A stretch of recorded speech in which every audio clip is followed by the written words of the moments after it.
ನಾಟಕ ನಾಟಕ ನಾಟಕ 2026ರ ಹೊಸ ನಾಟಕ, ಫುಲ್ ಕಾಮಿಡಿ ನಾಟಕ. ಹುಡುಗಿ ಕತ್ತಲದಾಗ, ಹುಡುಗ ನೀ ಹಿತ್ತಲದಾಗ. ಭಾರಿ ಅಲ್ಲ ಶಂಕರಣ್ಣ? ಯಾರ್ಯಾರ ಅದಾರ ನಾಟಕದಾಗ ಸ್ವಲ್ಪ ಹೇಳ, ನಮ್ ಫ್ಯಾಮಿಲಿ ಫುಲ್ ಕರ್ಕೊಂಡ್ ಬರ್ತೀನಿ. ಅಣ್ಣಾರ, ಈ ನಾಟಕದಾಗ ಯಾರ್ಯಾರ ಅದಾರ ಗೊತ್ತೇನ್ರಿ? ಚಾಕ್ಲೇಟ್ ಹೀರೋ ಪಾಪು ಕಲ್ಲೂರ, ಚಲನಚಿತ್ರ ನಟಿ, ರಂಗಭೂಮಿಯ ಧ್ರುವತಾರೆ ಕನಕಲಕ್ಷ್ಮಿ ಸಿರ್ಸಿ, ನಟ್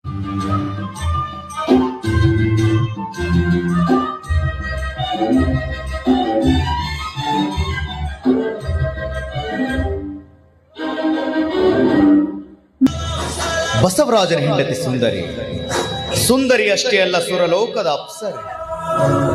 ಹುಲ್ಲು ಮರಡಿಯಲ್ಲಿ ಗಿರಿ ನವಿಲು ಗರಿ ಬಿಚ್ಚಿ ಕುಣಿಯೋದನ್ನ ಕಂಡವನ ಮನಸ್ಸು ಹರ್ಷೋಲ್ಲಾಸವಾದಂತೆ. ಜಯಶ್ರೀಯನ್ನು ಕಂಡವನು ಲೌಕಿಕ ಜೀವನವನ್ನೇ ಮರೆತು ಅವಳನ್ನ ಬೆಂಬತ್ತಿ ತಿರುಗುವನು ಅಪ್ಪಿ ಮುದ್ದಿಡಲು. ಬ್ರಹ್ಮ ಸೃಷ್ಟಿಯಲ್ಲಿ ವೈಶಿಷ್ಟ್ಯವೇನಾದ್ರೂ ಇದ್ರೆ ಅದು ಅವಳ ಮಾದಕ ಸೌಂದರ್ಯದಲ್ಲಿ, ಮೋಹಕನಗೆ ವೃಷ್ಟಿಯಲ್ಲಿ, ಅಂಗ ಪುಷ್ಟಿಯಲ್ಲಿ. ಬ್ರಹ್ಮ ತನ್ನ ಕಲಾಕುಸುರಿನಿಂದ ಮಿಸುನೇನೆ ಕೊರೆದು ಕೆತ್ತಿದ ಅಮೃತದ ಕಲಶ.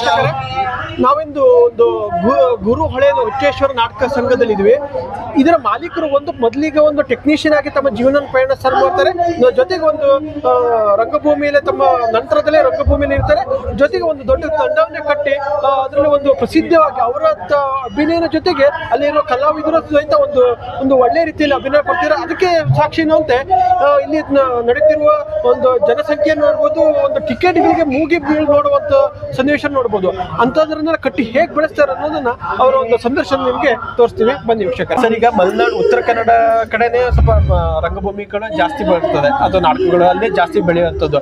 ಈ ಮಲೆನಾಡು ಅಥವಾ ನೀವು ಸಿರ್ಸಿಲ್ ನಿಮ್ಗೆ ಹೇಗೆ ಅನಿಸ್ತದೆ ಸರ್ ಇಲ್ಲಿ ಎಕ್ಸ್ಪೀರಿಯನ್ಸ್? ಸರ್, ಇಲ್ಲಿ ತುಂಬಾ ಜನ ನಾಟಕ ನೋಡ್ತಾರೆ. ಬರೀ ಉತ್ತರ ಕರ್ನಾಟಕ ಅಷ್ಟೇ ಅಲ್ಲ, ನಮ್ಮ ಸಿರ್ಸಿ ಭಾಗದಲ್ಲೂ, ಸಿರ್ಸಿ, ಕುಮಟಾ, ಹೊನ್ನಾವರ ಅಪ್ ಟು ಮಂಗಳೂರವರೆಗೂ ನಾಟಕ ನೋಡ್ತಾರೆ. ನಾವು ಈ ಕಡೆ ಸಾಕಷ್ಟು ನಾಟಕ ಶೋಗಳನ್ನು ಕೂಡ ಸಿರ್ಸಿಗೆ ಬಂದಿರೋದು 2ನೇ ಸಾರಿ ಇದು. ಓನಾಗಿ ಟೀಮ್ ಕಟ್ಕೊಂಡ್ ಬಂದಿರೋದು 2ನೇ ಸಾರಿ. ನಾನು ಬರ್ತಾ ಇರೋದು 2012ರಿಂದ ಬರ್ತಾ ಇದ್ದೀನಿ. ಸರಿ ಸರಿ. ಸುಮಾರು ಜಾತ್ರೆಗಳು ಬಂದಿದ್ದೀನಿ ಬೇರೆ ಬೇರೆ ಸಂಸ್ಥೆಯಲ್ಲಿ. ಬಟ್ ಟೀಮ್ ನಾವು ಸ್ವಂತ ಕಂಪ್ನಿ ಮಾಡಿದ್ಮೇಲೆ ಇದು 2ನೇ ಜಾತ್ರೆ ನಾನು ಬರ್ತಾ ಇರೋದು. ನಾವು ಕುಮಟಾದಲ್ಲೂ ಕೂಡ ಸುಮಾರು 2 ತಿಂಗಳು ನಾಟಕ ಆಡಿದ್ದೀವಿ. ಸರ್, ನೀವೀಗ ಒಂದು ತಂಡ ಕಟ್ಟೋಕ್ಕಿಂತ ಮೊದಲು ಒಂದು ಕಲಾವಿದರಾಗಿ ಒಂದು ಎಂಟ್ರಿ ಕೊಡ್ತಾರೆ ಹೇಗೆ ಸರ್? ಸರ್, ತಂದೆ ತಾಯಿ ಎಲ್ಲ ಕಲಾವಿದ್ರೆ. ನಾವು ಎಜುಕೇಶನ್ ಸೆಕೆಂಡ್ PUC ಮುಗಿಯೋವರೆಗೂ ಎಜುಕೇಶನ್ ಮಾಡಿದೆ. ತದನಂತರ ಇದ್ರ ಮೇಲೆ ಅಷ್ಟು ಇಂಟ್ರೆಸ್ಟ್ ಇರಲಿಲ್ಲ ನನಗೆ. ಬೆಂಗಳೂರಲ್ಲಿ ಎಲೆಕ್ಟ್ರಿಷಿಯನ್, ಸೌಂಡ್ ಆಪರೇಟರ್ ಕೆಲಸ ಸೌಂಡ್ ಆಪರೇಟರ್ ಕೆಲಸ ಮಾಡ್ತಾ ಇದ್ದೆ. ಸೊ ಅಲ್ಲಿಂದ ಅದು ಬಿಟ್ಟು ಬಂದ್ಮೇಲೆ ಇಲ್ಲಿ ಒಂದು ಎಮರ್ಜೆನ್ಸಿ ಯಾವುದೋ ಕಂಪ್ನಿಗೆ ಸೌಂಡ್ ಆಪರೇಟರ್ ಇರಲಿಲ್ಲ. ನಮ್ಮ ಹಾನಗಲ್ ಕಂಪ್ನಿ ಅಂತ ಹೇಳ್ಬಿಟ್ಟು, ಕುಮಾರೇಶ್ವರ ನಾಟಕ ಸಂಘ ಹಾನಗಲ್ ಅಂತ ಹೇಳ್ಬಿಟ್ಟು, ಅಲ್ಲೊಬ್ರು ಎಲೆಕ್ಟ್ರಿಷಿಯನ್ ಸೌಂಡ್ ಆಪರೇಟರ್ ಇಲ್ದಿರೋದಕ್ಕೆ ಎಮರ್ಜೆನ್ಸಿ ಅವ್ರು ನನ್ನನ್ನು ಕರ್ಕೊಂಡು ಹೋದ್ರು. ಸೊ ಅಲ್ಲಿಂದ ಕಂಟಿನ್ಯೂಟಿ. ಒಬ್ಬ ಟೆಕ್ನಿಷಿಯನ್ ಆಗಿ ಒಂದು ನಾಟಕ ಕಂಪ್ನಿಗೆ ಎಂಟ್ರಿ ಕೊಡ್ತಾರೆ ಸರ್. ಹೌದು. ಸೊ ಅಲ್ಲಿಂದ ನಿಮ್ಮ ಒಂದು ರಂಗಭೂಮಿ ಪ್ರಯಾಣ ಸರ್ ಆಗುತ್ತೆ. ಆದ್ರೆ ನಿಮ್ಮ ತಂದೆ ತಾಯಿ ಎಲ್ಲ ಒಂದು ನಾಟಕ ಕಂಪ್ನಿಯಲ್ಲಿ 3ನೇ ತಲೆಮಾರು ಸರ್ ಇದು. ನಮ್ಮ ತಂದೆ ತಾಯಿ, ನಮ್ಮ ಅಜ್ಜ ಎಲ್ಲರೂ ಒಂದು ರಂಗಭೂಮಿ 9 ಜನ ನಮ್ಮ ಅಜ್ಜನ ಮಕ್ಕಳಿದ್ರು, ಎಲ್ಲ ರಂಗಭೂಮಿ ಕಲಾವಿದ್ರೆ. ಒಂದು ದೈವ ಶಕ್ತಿ ಅಳಿತಾ ಇರ್ಬೋದು ನಿಮ್ಗೆ ಅಲ್ಲಿ ಟೆಕ್ನಿಷಿಯನ್ ಆಗಿ ನೀವು ಮತ್ತೆ ತಿರ್ಗಾ ಒಂದು ಎಂಟ್ರಿ. ಇಲ್ಲ, ಮುಂಚೆಯಿಂದ ಅವಕಾಶ ಇದ್ರು. ನನ್ನ ಅಣ್ಣ ಅವ್ನು ಮುಂಚೆ ನನಗಿನ್ನ ಮುಂಚೆನೆ ಕಾಲೇಜ್ ಮುಗಿದ ತಕ್ಷಣ ಬಂದ ಅವನು. ಬಟ್ ನಂಗೆ ಅಷ್ಟು ಇಂಟ್ರೆಸ್ಟ್ ಇರಲಿಲ್ಲ. ಸರಿ. ಕಾಲೇಜ್ ಮುಗಿಸಿದೆ, ಆಮೇಲೆ ಎಲೆಕ್ಟ್ರಿಷಿಯನ್ ವರ್ಕಲ್ಲಿ ಸ್ವಲ್ಪ ಇಂಟ್ರೆಸ್ಟ್ ಜಾಸ್ತಿ ಇತ್ತು. ಹಿಂಗಾಗಿ ಎಲೆಕ್ಟ್ರಿಷಿಯನ್ ವರ್ಕ್ ಕಂಟಿನ್ಯೂ ಮಾಡಿದೆ. ಒಂದು ಕಂಪ್ನಿಗೆ ಹೋದ್ಮೇಲೆ ಅಲ್ಲಿರೋರೊಬ್ರು ಹಿರಿಯ ಕಲಾವಿದರು, ಶ್ರೀಧರ್ ಹೆಗಡೆ ಮಾಲೀಕರಂತ. ಸೊ ಅವರು ರಂಗಭೂಮಿ ಕಲಾವಿದ್ರ ಮಕ್ಕಳು ನೀವು ಪಾತ್ರ ಕಲೀರಿ ಅಂದಾಗ ನಂಗೆ ಇಂಟ್ರೆಸ್ಟ್ ಇಲ್ಲ ರೀ, ನಂಗೆ ಬರೋದಿಲ್ಲ ಅಂತ ಹೇಳಿದ್ರು. ಸೊ ಅವರೇ ಪ್ರಿಪ್ರೇಷನ್ ಮಾಡಿ ಕಲಿಸಿ ಸಣ್ಣ ಪುಟ್ಟ ಪಾತ್ರ ಕಲಿಸಿ ರಂಗಭೂಮಿಗೆ ತಗೊಂಡ್ಬಂದ್ರು. ಸೊ ನಿಮ್ ಮೊದಲು ಏನೋ ಒಂದು ಟೆಕ್ನಿಷಿಯನ್ ಆಗಿ ಆ ಟೆಕ್ನಿಕಲ್ ಬಗ್ಗೆ ಅಷ್ಟೇ ಕಾನ್ಸೆಪ್ಟ್ ಮಾಡ್ಕೊಂಡು ಬಂದಿದ್ದೀರಾ. ಒಂದು ಯಾವ್ದು ರಂಗಭೂಮಿಲಿ ಎಂಟ್ರಿ ಮಾಡ್ಬೇಕು ಅನ್ನೋದು ಯಾವ್ದು ಇಲ್ಲ. ಬರೀ ನಾನು ಜಸ್ಟ್ ಅದನ್ನ ಸೆಟಪ್ ಮಾಡಿಕೊಟ್ಟು ಅಲ್ಲಿ ಬೇರೆಯವ್ರಿಗೆ ಅರೇಂಜ್ ಮಾಡಿ ಹೋಗಕ್ ಬಂದಿರೋನು. ಅಲ್ಲಿ ಯಾರು ಸಿಗ್ಲಿಲ್ಲ ಅಂತ ಕಂಟಿನ್ಯೂಟಿ ಮಾಡಿದೆ. ಅಂದ್ರೆ ತಂದೆ ತಾಯಿ ಅದೇ ಕಂಪ್ನಿಯಲ್ಲಿ ಒಂದು ರಕ್ತಗತವಾಗಿ ಬಂದಿರ್ಬೋದು ಅನ್ಸುತ್ತಲ್ಲ ನಿಮ್ಗೆ. ಈಗ ಹೇಗೆ ಫಿಲ್ಮ್ ಇಂಡಸ್ಟ್ರಿಯಲ್ಲಿ ರಾಜ್ಕುಮಾರ್ ಮಕ್ಕಳು ಹೇಗೆ ಫಿಲ್ಮ್ ಇಂಡಸ್ಟ್ರಿ ಬೆಳಿತಾ ಹೋದ್ರು, ನಿಮ್ಗೂ ಒಂಥರ ರಕ್ತ ಬಂದಿರೋದ್ರಿಂದ ನಿಮ್ಗೆ ರಂಗಭೂಮಿ ಒಂಥರ ಬ್ಲಡ್ ಅಲ್ಲೇ ಇತ್ತು. ಅದ್ರ ಮುಂಚೆಯಿಂದ ನಾವು ಬಂದಿರ್ಲಿಲ್ಲ.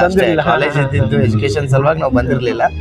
ತದನಂತರ ಬಂದು ಆಮೇಲೆ ನಮ್ಮ ಗುಬ್ಬಿ ಕಂಪ್ನಿ ಸೇರ್ಕೊಂಡ್ಮೇಲೆ ಕಂಟಿನ್ಯೂಟಿ. ಎಷ್ಟು ವರ್ಷಗಳ ಕಾಲ ನೀವು ಒಂದು ರಂಗಭೂಮಿಲಿ ಪಯಣ ಸ್ಟಾರ್ಟ್ ಮಾಡ್ತೀರಾ? 2009ರಿಂದ ಸುಮಾರು 2020ವರೆಗೂ ಒಂದು ಕಂಪ್ನಿ ಇದೆ ಸರ್. ಕಂಪ್ನಿ ಇದ್ದೀರಾ? 2007 ಬರುತ್ತೆ ಸರ್. ಈಗ ಒಂದು ತಂದೆ ಒಂದು ಸ್ವಂತ ಕಟ್ಟಬೇಕು ಅಥವಾ ತಂದೆ ಒಂದು ಇರಬೇಕು ಸರ್. ಇದೇ ಸಿರ್ಸಿ ಜಾತ್ರೆಯಲ್ಲೇ 2020ಕ್ಕೆ ಲಾಕ್ಡೌನ್ ಆಗುತ್ತೆ. 2020 ಮೇ ಬಿ 20 ಲಾಕ್ಡೌನ್ ಆದಿದ್ದು. ಜೇವರ್ಗಿ ಟೀಮಲ್ಲಿ ಇದ್ವಿ. 2 ಟೀಮ್ ಇತ್ತು ನಮ್ದು. ಜೇವರ್ಗಿ ಒಂದು, ಗುಬ್ಬಿ ರಾಜಣ್ಣ ಮಾಮಾರ್ ಟೀಮಲ್ಲೇ ಇದ್ವಿ. 2 ಟೀಮ್ ಇದ್ದಾಗ ಸಡನ್ಲಿ ಲಾಕ್ಡೌನ್ ಆದ್ಮೇಲೆ ಒಂದು ಟೀಮ್ ಸ್ಟಾಪ್ ಮಾಡಿದ್ರು ಅವರು. ಸೊ ಒಂದು ಟೀಮ್ ನಾನೇ ಮ್ಯಾನೇಜ್ಮೆಂಟ್ ಮಾಡ್ಕೊಂಡು ಹೋಗ್ತಿದ್ದೆ. ಜೇವರಿಗೆ ಪೂರ್ತಿ ಲೆಕ್ಕಪತ್ರ ವ್ಯವಹಾರ ಇರ್ಬೋದು, ಶಿಫ್ಟಿಂಗ್ ಮಾಡೋದು ಪ್ರತಿಯೊಂದು ಕೂಡ ನಾನೇ ಮಾಡ್ಕೊಂಡು ಹೋಗ್ತಿದ್ದೆ. ಸೊ ಅನುಭವ ಇತ್ತು ಅದ್ರದ್ದು. ಅದು ಆಫ್ಟರ್ ಲಾಕ್ಡೌನ್ ಆದಮೇಲೆ ಒಂದೇ ಟೀಮ್ ಸ್ಟಾರ್ಟ್ ಮಾಡಿದ್ರು. ಅವಾಗ ನಮ್ಗೆ ಥಾಟ್ ಬಂತು ಒಂದು ಸ್ವಂತ ಕಂಪ್ನಿ ಮಾಡೋಣ ನಾವು ಅಂತೇಳಿ ನಾನು ಇನ್ನೊಬ್ಬರು ನಮ್ಮ ಸೋದರ ಮಾವನ ಮಗ ಪಾರ್ಟ್ನರ್ಶಿಪ್ಪಲ್ಲಿ ಒಂದು ಬೇರೆ ಒಂದು ಕಂಪ್ನಿ ತೆಗೆದುಕೊಂಡು ನಡ್ಸೋಕೆ ಪ್ರಾರಂಭ ಮಾಡಿದ್ವಿ. ಮೊದಲೇ ಕ್ಯಾಂಪ್ ಸೆಲೆಕ್ಷನ್ ಮಾಡಿದ್ದು ತುಂಬ ಒಳ್ಳೆ ಕ್ಯಾಂಪ್ ಸಿಕ್ತು ಸರ್. ನಮ್ಮ ಮಾಲಿಂಗ್ಪುರದಲ್ಲಿ ಸ್ಟಾರ್ಟ್ ಮಾಡಿದ್ವಿ ನಾವು. ಒಂದು 3 ತಿಂಗಳ ಮಟ್ಟಿಗೆ ನೋಡೋಣ, ಟ್ರೈ ಮಾಡೋಣ. ಚೆನ್ನಾಗಾದ್ರೆ ಕಂಟಿನ್ಯೂಟಿ ಮಾಡಿದ್ರೆ ಆಯ್ತು, ಇಲ್ಲಾಂದ್ರೆ ಸಾಲ ಸೋಲ ಮಾಡ್ಕೊಂಡು ಇರೋದೆಲ್ಲ ಕೊಟ್ಬಿಟ್ಟು ಬೇರೆ ಕಂಪ್ನಿಗೆ ದುಡಿಯಕ್ಕೆ ಹೋಗೋಣ ಅಂತ ಸ್ಟಾರ್ಟ್ ಮಾಡಿರೋದು. ಅದಾದ್ಮೇಲೆ ಒಂದು ವರ್ಷ ಕಂಟಿನ್ಯೂ ಮಾಲಿಂಗ್ಪುರದಲ್ಲಿ ಮಾಡಿದ್ವಿ ಸರ್. 3 ತಿಂಗಳಿರೋ ಪ್ಲಾನ್ 1 ವರ್ಷ ನಾಟಕ ಆಡಿದ್ವಿ. ಒಳ್ಳೆ ಹೆಸರು ಬಂತು ನಮ್ಮ ಕಂಪ್ನಿಗೆ. ಸಾಕಷ್ಟು ಶೋಗಳನ್ನ, ಒಂದೇ ನಾಟಕ 750 ಶೋ ಆಡಿದ್ರು. ಹೈಯೆಸ್ಟ್ ಶೋಗಳು ಕೊಟ್ಟಿವಿ ಮಾಲಿಂಗ್ಪುರ ಅಂದ್ರೆ ಒಂದು ತಾಲೂಕಾ ಪ್ಲೇಸ್ ಅದು ಅಂತಲ್ಲ. ಅದಾದ್ಮೇಲೆ ಯೂಟ್ಯೂಬಲ್ಲಿ ಕೂಡ ನಮ್ಮ ಕಂಪ್ನಿ ಜಾಸ್ತಿ ವೈರಲ್ ಆಯ್ತು. KK ಡ್ರಾಮಾಸ್ ಅಂತ ಹೌದೌಲಿ ಅಲ್ಲಿಂದ ಸ್ಟಾರ್ಟ್ ಆಗಿದ್ದು. ಪಾರ್ಟ್ನರ್ ಅವರು ಬಿಟ್ಟು ಹೋದ್ಮೇಲೆ ಕಂಟಿನ್ಯೂ ಮಾಡಿದೆ ನಾನು. 4 ವರ್ಷ ಆಯ್ತು ನನಗೆ ಸ್ವಂತ ಪಾರ್ಟ್ನರ್ಶಿಪ್. ಅವರು ಬಿಟ್ಟ ಮೇಲೆ ಅವರು ಬಿಫೋರ್ ಇರೋರು ಕಂಪ್ನಿ ಅವ್ರಿಗೆ ಕೊಟ್ಟು ಆಮೇಲೆ ಓನರ್ಶಿಪ್ಪಲ್ಲಿ ನಾನೇ ಮಾಡಿದೆ. ಈಗ ನಾನು ನಾಟಕ ಶುರುವಾಗಿದ್ದ ಮೊದಲು ನೋಡ್ತಾ ಇದ್ದೆ ಸರ್, ನಿಮ್ಮ ಥಿಯೇಟ್ರಿಗೆ ಬರೋ ಜನಗಳ ಸಂಖ್ಯೆ ಇರ್ಬೋದು, ನುಗ್ಗು ಇರ್ಬೋದು. ಈಗ ನಾನು ನೋಡ್ತಿದ್ದೆ ಚೇರಿಗೂ ಸಿಗ್ತಾ ಇಲ್ಲ ಸರ್. ಒಂದು ಜನಗಳ ಪೈಪೋಟಿ. ಅದು ನಮ್ಮ ಮಲೆನಾಡವರು ಅವ್ರು ಫಸ್ಟ್ ಒಂದು ಸ್ವಲ್ಪ ನೋಡೋದು ದೃಷ್ಟಿ ಸ್ವಲ್ಪ ಇದಿರುತ್ತೆ. ಒಂದು ನಾಟಕಗಳು ಚೆನ್ನಾಗಿ ನಡೀತಿದೆ ಅಂದ್ರೆ ಮಾತ್ರ ಬರ್ತಾರೆ ಅಲ್ವಾ. ಯಾಕಂದ್ರೆ ಬಯಲುಸೀಮೆ ಕಡೆ ನಂಗೆ ಒಂದೇ ಸುತ್ತು ಎಂಟ್ರಿ ಕೊಡಲ್ಲ, ಸ್ವಲ್ಪ ನಿಧಾನ. ಆದ್ರೆ ಒಂದ್ ಸುತ್ತು ಇಂಟ್ರೆಸ್ಟ್ ಬಂತು ಚೆನ್ನಾಗಿದೆ ಅಂದ್ರೆ ಪ್ರಮಾಣಗಳು ಹಾಗೆ ಫ್ಯಾಮಿಲಿ ಸಮೇತ ಬರ್ತಾರೆ. ಹೌದು. ನಾವು ಲಾಸ್ಟ್ ಇಯರ್ ಬಂದಾಗ ಹೊಸ ಟೀಮ್ ನಮ್ದು. ನಾವು ಆರ್ಟಿಸ್ಟ್ ಸುಮಾರು ಜನ ಬಂದವರಿದ್ವಿ, ಆದ್ರೆ ಕಂಪ್ನಿ ಹೊಸದಿತ್ತು. ಆ ನಾಟಕ ಹೆಂಗ್ ಆಡ್ತಾರೆ ಜನರಿಗೂ ಗೊತ್ತಿರ್ಲಿಲ್ಲ.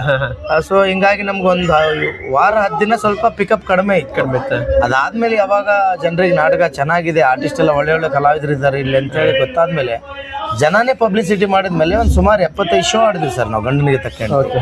ಆ +1 ನಮ್ಗೆ ಈ ವರ್ಷ ನಿಮ್ಮ ಹೆಸರು ಕ್ಯಾರಿ ಆದ್ರೂ ಕೂಡ ಸರ್, ಹೆಸರು ಎಷ್ಟೇ ಮಾಡಿದ್ರು ನಾಟಕ ಚೆನ್ನಾಗಿಲ್ಲ ಅಂದ್ರೆ ಶೋಗಳು ಚೆನ್ನಾಗಿ. ಸೊ ಆ ಒಂದು ನಿಟ್ಟಿನಲ್ಲಿ ನಾವೇನ್ ಮಾಡಿದ್ವಿ, ಈ ನಾಟಕ ಸೆಲೆಕ್ಷನ್ ಮಾಡಿ ಈ ನಾಟಕ ಆಲ್ಮೋಸ್ಟ್ ಅಲ್ಲಿ ಎಲ್ಲ ಜಾತ್ರೆಗಳು ಕೂಡ ನಾವು ಸಕ್ಸಸ್ ಕಂಡಿದ್ವಿ. ಆ ಒಂದು ದೇಶದಿಂದನೇ ಈ ನಾಟಕ ಫಸ್ಟ್ ನಾವು ಹಾಕೊಂಡು ಆಮೇಲೆ ಪಬ್ಲಿಕ್ ನೋಡ್ರಿ ಇವತ್ತು ನೀವು ನೋಡಿದ್ರಲ್ಲ ಜಾತ್ರೆಯಲ್ಲಿ ಇಷ್ಟು ಕಲೆಕ್ಷನ್ ಆಗಿಲ್ಲ, ಅಷ್ಟು ಹೈಯೆಸ್ಟ್ ಜನ. ಸುಮಾರು ಗಾಡಿಗಳು ವಾಪಸ್ ಹೋಯ್ತೀವಿ. ನೋಡ್ತಿದ್ದೆ ಅದು ನುಗ್ಗಲು ಚೇರ್ ಸಹಿತ ಸಿಕ್ಕಿಲ್ಲ. ಕೆಲವು ಚೇರಿಗೆ ಜಗಳ ಮಾಡಿದ್ರೆ ಡೈಲಿ ಹೌಸ್ಫುಲ್. ತುಂಬಾ ಖುಷಿ ಆಗುತ್ತೆ. ಯಾಕಂದ್ರೆ ನಿಮ್ಮ ಇಂತ ಒಳ್ಳೆ ಕಲಾವಿದರ ಜೊತೆಗೆ ಅಷ್ಟು ಒಂದು ಜನಗಳು, ನಮ್ಮ ಮಲೆನಾಡು ಜನಗಳು ಇಷ್ಟಪಡ್ತಿದ್ರಂದ್ರೆ ಅದು ನಿಮ್ಮ ಒಂದು ಎಲ್ಲರ ಒಂದು ಕಲಾವಿದರ ಒಂದು ತಂಡನೇ ಸಪೋರ್ಟಿಗೆ ಕಾರಣ. ಈಗ ಟಿವಿ ಹಾವಳಿ ಆಮೇಲೆ ಸಿನಿಮಾದೆಲ್ಲ ಬಹಳ ಕಡಿಮೆ ಆಗಿದೆ. ಆಲ್ಮೋಸ್ಟ್ ಅಲ್ಲಿ ಎಲ್ಲರ ಜನರಿಗೆ ಎಂಟರ್ಟೈನ್ಮೆಂಟ್ ಬೇಕಾಗಿದೆ. ಸೊ ಮತ್ತೆ ಅವ್ರು ರಂಗಭೂಮಿ ಕಡೆ ಬರ್ತಾ ಇದ್ದಾರೆ. ಅವ್ರನ್ನ ಉಳಿಸ್ಕೋಬೇಕಾದ್ ನಮ್ ಕೆಲಸ. ಹಿಂಗಾಗಿ ನಮ್ಮ ಟೀಮಲ್ಲಿ ನಮ್ಮ ಉದ್ದೇಶ ಇಷ್ಟೇ, ಫ್ಯಾಮಿಲಿ ಸಮೇತ ನಾಟಕ ನೋಡ್ಬೇಕು. ಡಬಲ್ ಮೀನಿಂಗ್ ಡೈಲಾಗ್ಸ್, ಅಶ್ಲೀಲ ಡ್ಯಾನ್ಸ್, ಅರೆ ಬರೆ ಬಟ್ಟೆ ತೊಡಿಸೋದು ಅದು ಯಾವ್ದು ನಾವು ಮಾಡ್ಸಲ್ಲ. ಫ್ಯಾಮಿಲಿ ಸಮೇತ 3 ಗಂಟೆ ನಾಟಕ ನೋಡಿದ್ರು ಅವ್ರಿಗೆ ಕೊಟ್ಟಿರೋ ದುಡ್ಡಿಗೆ ಮೋಸ ಆಗ್ಬಾರ್ದು. ಸೊ ಹಿಂಗ ಆ ಒಂದು ಉದ್ದೇಶದಿಂದ ಮುಂಚೆ ಕಂಪ್ನಿ ಪ್ರಾರಂಭ ಮಾಡಿದಾಗಿಂದನೂ ನಮ್ದು ಉದ್ದೇಶ ಅಷ್ಟೇ, ಫ್ಯಾಮಿಲಿನೇ ನಾಟಕ ನೋಡ್ಬೇಕು ನಮ್ದು. ಆ ಉದ್ದೇಶದಿಂದಾನೇ ನೀವು ನೋಡ್ಬೋದು ಒಂದು 60-70% ಲೇಡೀಸ್ ಇರ್ತಾರೆ. ನಮ್ಮ ಸಿರ್ಸಿಯಲ್ಲಿ ಆಲ್ಮೋಸ್ಟ್ ಆಲ್ ನಾವು ಸೆಕೆಂಡ್ ಐಟಮ್ ಬರ್ತಾ ಇದ್ರು ಕೂಡ ಒಂದು 60-70% ಬರೀ ಲೇಡೀಸ್ ಇರ್ತಾರೆ. ಅಂದ್ರೆ ಒಂದು 600 ಚೇರ್ ಇದೆ ಅಂದ್ರೆ ನಿಮಗೆ 350-400 ಜನ ಬರೀ ಹೆಣ್ಮಕ್ಳು ಅಂದ್ರೆ ಜನಗಳು. ಅಥವಾ ಹೆಚ್ಚಿಗೆ ಲೇಡೀಸ್ ಹೆಚ್ಚಿಗೆ ಇಷ್ಟಪಡ್ತಿದಾರೆ ಅಂತ ಅವರೇ ಅನ್ನದಾತ್ರ ಸರ್. ಆಮೇಲೆ ಪ್ರಚಾರದ ಹೊಣೆ ಕೂಡ ಅವರೇ ಜಾಸ್ತಿ ನಿಭಾಯಿಸ್ತಾರೆ, ಅಕ್ಕಪಕ್ಕ ಮನೆಯವ್ರಿಗೆ ಹೇಳ್ತಾರೆ. ಒಳ್ಳೆ ಪ್ರೋಗ್ರಾಮ್ ಒಳ್ಳೆ ತಂಡ ಇದ್ದಾಗ ನಿಮ್ಗೆ ಪ್ರಚಾರ ಮಾಡ್ಬೇಕಾಗಿಲ್ಲ, ಜನಗಳೇ ಮೋಸ್ಟ್ಲಿ ಪ್ರಚಾರ ಮಾಡ್ಬಿಡ್ತಾರೆ. ಸ್ಟಾರ್ಟಿಂಗ್ ಕಂಪ್ನಿ ಬಂದಿದೆ ಅನ್ನೋ ಮಟ್ಟಕ್ಕೆ ನಾವು ಸ್ವಲ್ಪ ಪಬ್ಲಿಸಿಟಿ ಮಾಡ್ತೀವಿ, ಬ್ಯಾನರ್ ಆಗಿರೋದು, ಪೋಸ್ಟರ್ ಎಲ್ಲ. ನಾಟಕ ನೋಡಿದ ಆಡಿಯನ್ಸ್ ಏನ್ ಪಬ್ಲಿಸಿಟಿ ಮಾಡುತ್ತೆ ಸರ್, ಅದನ್ನೇ ಜನ ಮೆಚ್ಚೋದು. ನಾವೆಷ್ಟೇ ಚೆನ್ನಾಗಿದೆ ಅಂದ್ರೂ ಜನ ಒಪ್ಪುದಿಲ್ಲ. ಯಾಕಂದ್ರೆ ನೋಡಿದಂಥವ್ರು ಈ ನಾಟಕ ಚೆನ್ನಾಗಿದೆ ಅಂತ ಹೇಳಿದಾಗ ಅದು ಪಬ್ಲಿಸಿಟಿ ಆಗ್ತಾ ಹೋಗ್ತಾರೆ. ಈಗ ಆಲ್ರೆಡಿ ಇದು ನಾಟಕ 50 ಪ್ರಯೋಗ ಹತ್ರ ಬಂತು ಸರ್. ಈಗ ಇವತ್ತಿಗೆ 36 ಶೋ ಆಯ್ತು, ಹತ್ರ ಬಂತು. ಒಳ್ಳೆ ರೆಸ್ಪಾನ್ಸ್ ಇದೆ ಸಿರಿಸಿಯಲ್ಲಿ ನಮಗೆ ಕಳೆದ ವರ್ಷ. ಸರ್ ಈಗ ನೀವು ಆಲ್ರೆಡಿ ಒಂದು ರಂಗಭೂಮಿಲಿ ಇರ್ತೀರಾ, ಜೊತೆಗೆ ಒಂದು ನಾಟಕ ಕಂಪ್ನಿ ಕಟ್ತೀರಾ. ಸೊ ನಿಮ್ಗೆ ಸ್ಟಾರ್ಟಿಂಗ್ ನಲ್ಲಿ ಎಷ್ಟು ಚಾಲೆಂಜ್ಗಳಿದ್ವು ಸರ್? ಸಿಕ್ಕಾಪಟ್ಟೆ ಸರ್, ಈಗ ಚಾಲೆಂಜಸ್ ಇದೆ. ಆಮೇಲೆ ಇದು ಬರೀ ಒಂದು 4-5 ಜನ ಸೇರ್ ಮಾಡೋ ಇದಲ್ಲ ಸರ್, ಸುಮಾರು ಒಂದು 30 ಜನ ಒಂದು ಎಲ್ಲ ಫ್ಯಾಮಿಲಿ ಸೇರ್ಕೊಂಡು ಮಾಡೋ 30 ಜನ ಮೇಂಟೈನ್ ಮಾಡ್ಬೇಕು. ಆಮೇಲೆ ನಾವು ಸಾಕಷ್ಟು ಲಾಸ್ಗಳನ್ನ ನೋಡಿದೀವಿ, ಲಾಭನೂ ನೋಡಿದೀವಿ. ಎಲ್ಲ ಪ್ರತಿಯೊಂದು ಹೆಜ್ಜೆ ಹಂತದಲ್ಲೂ ಕೂಡ ಎಡವಿದಾಗ ಸರಿಪಡಿಸ್ಕೊಂಡು ಹೋಗಿದೀವಿ. ಸೊ ಇವಾಗ ರಂಗಭೂಮಿ ನಮ್ಗೆ ಒಳ್ಳೇದು ಮಾಡಿದೆ. ನಿಮ್ಗೆ ಎಲ್ಲಿವರೆಗೂ ಯಾವ್ದೇ ರೀತಿ ಕೈ ಬಿಟ್ಟಿಲ್ಲ, ಒಳ್ಳೆ ರೀತಿ ಇಲ್ಲ ಸರ್, ಇಲ್ಲ ಚೆನ್ನಾಗಿ ನಡ್ಕೊಂಡು ಹೋಗ್ತಾ ಇದೆ. ನಮ್ಮ ಪರಿಶ್ರಮನೂ ಅಷ್ಟೇ ಇದೆ ಸರ್. ನಮ್ಮ ಆರ್ಟಿಸ್ಟ್ಗಳಾಗಿರ್ಬೋದು, ಟೋಟಲ್ ನಮ್ಮ ಟೀಮ್ ವರ್ಕು ನೀವು ನೋಡಿದ್ರೆ ಅಪ್ರಿಷಿಯೇಟ್ ಮಾಡ್ತೀರಾ. ಬೇರೆ ಕಂಪ್ನಿ ಕಂಪೇರ್ ಮಾಡಿದ್ರೆ ನಮ್ಮಲ್ಲಿ ಟೀಮ್ ವರ್ಕ್ ತುಂಬಾ ಚೆನ್ನಾಗಿದೆ. ಪ್ರತಿಯೊಂದು ಹಂತದಲ್ಲೂ ಈಗ ಟಿಕೆಟ್ ಕೌಂಟ್ರಲ್ಲಿ ಸ್ವಲ್ಪ ರಶ್ ಆದ್ರೆ ಯಾವುದೋ ಒಬ್ಬ ಆರ್ಟಿಸ್ಟ್ ಹೋಗಿ ಟಿಕೆಟ್ ಕೊಡ್ತಾರೆ. ಹೌದು, ನಾನು ನೋಡ್ದೆ ಒಬ್ರು ರಂಗಭೂಮಿ ಕಲಾವಿದ ಅಲ್ಲಿ ಮಾಡ್ತಿದ್ದ ಶೋ ನೋಡ್ತೀನಿ, ಅವಲ್ಲಿ ಟಿಕೆಟ್ ಇಲ್ಲ, ಸ್ವಲ್ಪ ಸೆಕೆಂಡ್ ನೋಡ್ತೀನಿ ಮತ್ತೆ ಗೇಟ್ ಅಲ್ಲಿ ಏನಾದ್ರೂ ಹೆಚ್ಚು ಕಡಿಮೆ ರಶ್ ಆದ್ರೆ ಅಲ್ಲಿಗೆ ಹೋಗ್ತಾರೆ. ಹೌದು. ನಾಟಕದಲ್ಲೂ ಪ್ರತಿಯೊಂದು ಈ ಕಡೆ ಸನ್ನಿವೇಶದಲ್ಲಿ ನಾಟಕದಲ್ಲಿ ಎಷ್ಟು ಜನ ಪಾತ್ರ ಮಾಡ್ತಾರೆ ನೋಡ್ರಿ, ಎಲ್ರು ಬ್ಯಾಕ್ ಸ್ಟೇಜ್ ವರ್ಕ್ ಮಾಡ್ತಾರೆ. ಬೇರೆ ಟೀಮ್ ಅಲ್ಲಿ ಇದು ಸಿಗೋದಿಲ್ಲ. ಸಿಗಲ್ಲ. ಒಂದು ಅವ್ರ ತಂಡ ನಾಟಕ ಅಂದ್ಬಿಟ್ರೆ ಅಷ್ಟೇ ನಮ್ಮ ಸೀಮಿತ. ಪಾತ್ರ ಮುಗಿತಾ ಅವ್ರು ಬಣ್ಣ ಅಳಿಸೋದ್ರು. ನಮ್ಮಲ್ಲಿ ಹಂಗಿಲ್ಲ ಸರ್. ನಿಮ್ಮ ತಂಡನೇ ಒಂದು ಯೂನಿಟಿನೇ ಮುಟ್ಲಿ ನಿಮ್ಗೆ ಸಕ್ಸಸ್ ಕಾರಣ. ಹೌದು ಸರ್, ಹೌದು. ಈಗ ಒಬ್ಬರೇ ಕ್ರೆಡಿಟ್ ತಗೊಳ್ಳೋದು ಆಗುದಿಲ್ಲ, ಒಬ್ಬ ವ್ಯಕ್ತಿಯಿಂದ ಏನು ಸಾಧ್ಯ ಇಲ್ಲ. ಸೊ ಆಮೇಲೆ ನನ್ನ ವೈಫ್ ಆಗಿರ್ಬೋದು, ನನ್ನ ಬ್ರದರ್ಸ್ ಆಗಿರ್ಬೋದು, ಕಸಿನ್ಸ್ ಆಗಿರ್ಬೋದು, ಎಲ್ಲರೂ ರಿಲೇಷನ್ ಸಪೋರ್ಟ್ ಇದೆ ಸರ್. ಆಮೇಲೆ ಪ್ರತಿಯೊಂದು ಹಂತದಲ್ಲೂ ಕೂಡ ಅವರು ಪ್ರತಿಯೊಂದು ಅವ್ರವ್ರು ಕೊಟ್ಟಿರೋ ಕೆಲಸ ಅವ್ರು ನಿಭಾಯಿಸ್ತಾರೆ. ಸೊ ಹಿಂಗಾಗಿ ಟೀಮ್ ಎಫರ್ಟ್ ಇದ್ದಾಗ ಆಲ್ಮೋಸ್ಟ್ ಆಲ್ ಸಕ್ಸಸ್ ಆಗೇ ಆಗುತ್ತೆ ಸರ್. ಆಮೇಲೆ ನಾಟಕನೂ ಕೂಡ ಚೆನ್ನಾಗಿದೆ, ಪಬ್ಲಿಕ್ ಕೂಡ ಒಂಥರ ನಿಮ್ ನಾಟಕ ಹೆಂಗ್ ಅನ್ಸುತ್ತೆ ಅಂದ್ರೆ ಸಿನಿಮಾ ನೋಡ್ದಂಗೆ ಆಗುತ್ತೆ ಅಂತ ಹೇಳ್ತಾರೆ ಸರ್. ಅದೇ ಹೌದು ಹೌದು. ಆಮೇಲೆ ಈಗಿರೋದನ್ನೆಲ್ಲ ಬಳಸ್ಕೊಂತೀವಿ, ಹೊಸ ಹೊಸ ತಂತ್ರಜ್ಞಾನ. ಈಗ ನಿಮ್ಮ ನೋಡ್ಬಿಟ್ಟೆ ನೀವು ಈಗ ಒಂದು ಟೆಕ್ನಿಷಿಯನ್ ಹಿಡಿದು ಒಂದು ದೊಡ್ಡ ರಂಗಭೂಮಿನ ಕಟ್ಟಿ ಬೆಳೆಸ್ತೀರಾ. ನಿಮ್ಗೆ ಒಟ್ಟಾರೆಗೆ ನಿಮ್ಮ ಜೀವನ ಹೇಗಿದೆ ಸರ್, ಹೇಗೆ ಅನ್ಸುತ್ತೆ ಸರ್? ಚೆನ್ನಾಗಿದೆ ಸರ್. ಅದರಲ್ಲಿ ನಮ್ಗೆ ರಂಗಭೂಮಿಯಿಂದ ಏನೂ ತೊಂದರೆ ಆಗಿಲ್ಲ. ಈಗ ಬೇರೆ ನಾವು ಯಾವುದೋ ಕೆಲಸದಲ್ಲಿ ಇದ್ರೂ ಕೂಡ ನಮ್ಗೆ ಇಷ್ಟೊಂದು ಜನರ ಪ್ರೋತ್ಸಾಹ ಅದೆಲ್ಲ ಸಿಗುತ್ತೆ. ಸಂಬಳ ಸಿಗ್ಬೋದು, ಜಾಸ್ತಿ ತೊಂದರೆ ಇಲ್ಲ. ಇಲ್ಲಿ ಒಂದಿನ ಕಡಿಮೆ ಆಗ್ಬೋದು, ಜಾಸ್ತಿ ಸಿಗ್ಬೋದು. ಆಮೇಲೆ ಇಲ್ಲಿ ನಮ್ಮ ಸ್ವಂತ ಇರೋದ್ರಿಂದ ನಮಗೆ ಕೆಲವೊಂದ್ಸಾರಿ ಕೆಲವೊಂದು ಕ್ಯಾಂಪಲ್ಲಿ ಲಾಸ್ ಆಗಿರ್ತದೆ, ಕೆಲವೊಂದು ಕ್ಯಾಂಪಲ್ಲಿ ಸರಿ ಹೋಗ್ತದೆ, ಕೆಲವೊಂದು ಪ್ಲಸ್ ಆಗಿರ್ತದೆ. ಎರಡರ ಮಧ್ಯೆ ಚೆನ್ನಾಗಿದೆ. ಜೀವನ ಮಾಡೋಕೆ ಏನು ತೊಂದರೆ ಇಲ್ಲ. ರಂಗಭೂಮಿಯಿಂದ ಎಲ್ಲ ಚೆನ್ನಾಗಿದೆ. ಎರಡು ಹೊತ್ತು ಊಟ, ಹೊಟ್ಟೆ ತುಂಬ ವೀಕ್ಷಕರಿಗೆ ಏನು ಹೇಳ್ತೀವಿ ಸರ್? ಎಲ್ಲರೂ ಕೂಡ ರಂಗಭೂಮಿ ಕಲಾವಿದರನ್ನ ನಾಟಕವನ್ನು ಬೆಳೆಸ್ರಿ, ನಾಟಕವನ್ನು ನೋಡ್ರಿ. ಮುಂಚೆ ಇರೋ ಥರ ಈಗಿನ ನಾಟಕಗಳಿಲ್ಲ. ತುಂಬ ಅಚ್ಚುಕಟ್ಟಾಗಿ ನಾಟಕಗಳನ್ನ ಎಲ್ಲ ಕಂಪ್ನಿಯವರಾಗಿರ್ಬೋದು, ನಮ್ಮ ಸಂಸ್ಥೆ ಪ್ರದರ್ಶನ ಮಾಡ್ತೀವಿ. ಆ ಡಬಲ್ ಮೀನಿಂಗ್ ಡೈಲಾಗ್ಸು, ಅಶ್ಲೀಲ ಸಂಭಾಷಣೆ ಅದು ಯಾವುದೂ ಮಾಡೋದಿಲ್ಲ. ಕುಟುಂಬ ಸಮೇತವಾಗಿ ನಾಟಕ ಇಷ್ಟೊತ್ತು ತಾವು ವಿಡಿಯೋದಲ್ಲಿ ಕೂಡ ನೋಡಿರ್ತೀರ. ಎಷ್ಟು ಜನ ಹೆಣ್ಮಕ್ಳು ನಾಟಕ ವೀಕ್ಷಣೆ ಮಾಡ್ತಾರೆ. ಬರೀ ನಮ್ಮ ಉತ್ತರ ಕನ್ನಡದಲ್ಲಿ ಅದಷ್ಟೇ ಅಲ್ಲ, ಉತ್ತರ ಕರ್ನಾಟಕದಲ್ಲೂ ಕೂಡ ನಾವು ಇದೇ ರೀತಿ ಲಾಸ್ಟ್ ಟೈಮ್ ಇಲ್ಲಿ ಬರೋದಕ್ಕಿಂತ ಮುಂಚೆ ಕಲಬುರಗಿಯಲ್ಲಿ ನಾವು ಕ್ಯಾಂಪ್ ಮಾಡಿದಾಗ ಇತಿಹಾಸದಲ್ಲಿ ಹೆಣ್ಮಕ್ಳು ನಾಟಕ ನೋಡಿಲ್ಲ ಕಲಬುರಗಿಯಲ್ಲಿ. ಅಂಥದ್ದು ನಮ್ಮ ನಾಟಕ ಸುಮಾರು ಜನ ಅಷ್ಟೊಂದು ಲೇಡೀಸ್ ನಾಟಕ ನೋಡಿದ್ರು. ನಮ್ಮ ಉದ್ದೇಶ ಇಷ್ಟೇ, ಫ್ಯಾಮಿಲಿ ಸಮೇತ ನೋಡಲಿ ಅನ್ನೋದೇ. ಸೊ ತಾವೆಲ್ಲರೂ ಕೂಡ ನಮ್ಮಂಥ ರಂಗಭೂಮಿ ಕಲಾವಿದರಿಗೆ ಹೆಚ್ಚಿನ ರೀತಿಯಲ್ಲಿ ಪ್ರೋತ್ಸಾಹ ನೀಡ್ರಿ, ಕಲೆನ ಉಳಿಸಿ, ಕಲಾವಿದರನ್ನ ಬೆಳೆಸಿ ಅಂತ ಕೇಳ್ಕೊಳ್ಳೋದಕ್ಕೆ ಇಷ್ಟಪಡ್ತೀನಿ. ಅದರಂತೆ ನಮ್ಮ ಆತ್ಮೀಯ ಸ್ನೇಹಿತರು, ಸಹೋದರರು, ಮಲೆನಾಡು ಮೀಡಿಯಾ ಅನ್ನೋ ಯೂಟ್ಯೂಬ್ ಚಾನಲನ್ನು ಈಗಾಗಲೇ ತಾವೆಲ್ಲರೂ ಕೂಡ ನೋಡಿರ್ತೀರ. ಸಬ್ಸ್ಕ್ರೈಬ್ ಮಾಡ್ಕೊಳ್ಳಿ. ನೋಡದೇ ಇರೋರು, ಹೊಸ ವೀಕ್ಷಕರು ಸಬ್ಸ್ಕ್ರೈಬ್ ಮಾಡಿಕೊಡ್ರಿ. ನಮ್ಮಂಥ ಕಲಾವಿದರನ್ನ ಗುರುತಿಸಿ ಒಂದು ಸಂದರ್ಶನ ಮಾಡಿ ನಮ್ಗೆ ಪ್ರೋತ್ಸಾಹ ನೀಡ್ತಾ ಇರುವಂಥ ಈ ಮಲೆನಾಡು ಮೀಡಿಯಾ ಯೂಟ್ಯೂಬ್ ಚಾನಲ್ಗೆ ನಮ್ಮ ಸಂಸ್ಥೆ ಅಂದರೆ ಶ್ರೀ ಗುರು ಹೊಳೆ ಹುಚ್ಚೇಶ್ವರ ನಾಟಕ ಸಂಘ ಕಮಿಟಿಯ ಎಲ್ಲ ಕಲಾವಿದರ ಪರವಾಗಿ, ಸಂಗೀತಗಾರರ ಪರವಾಗಿ, ಕಾರ್ಮಿಕರ ಪರವಾಗಿ, ಮಾಲೀಕರ ಪರವಾಗಿ ತುಂಬ ಧನ್ಯವಾದಗಳನ್ನು ತಿಳಿಸ್ತಾ ಇದ್ದೀನಿ. ಅವರ ಯೂಟ್ಯೂಬ್ ಚಾನಲ್ಗೆ ಹೆಚ್ಚಿನ ರೀತಿಯಲ್ಲಿ ತಾವೆಲ್ಲರೂ ಸಬ್ಸ್ಕ್ರೈಬ್ ಆಗಿ, ಪಕ್ಕದಲ್ಲೇ ಬೆಲ್ ಐಕಾನ್ ಇರುತ್ತೆ, ಬೆಲ್ ಐಕಾನ್ ಕೂಡ ಹೊಡೀರಿ. ಇನ್ನೂ ಹೆಚ್ಚಿನ ವಿಡಿಯೋಗಳಿಗಾಗಿ ಫಾಲೋ ಮಾಡ್ತಾ ಇರಿ.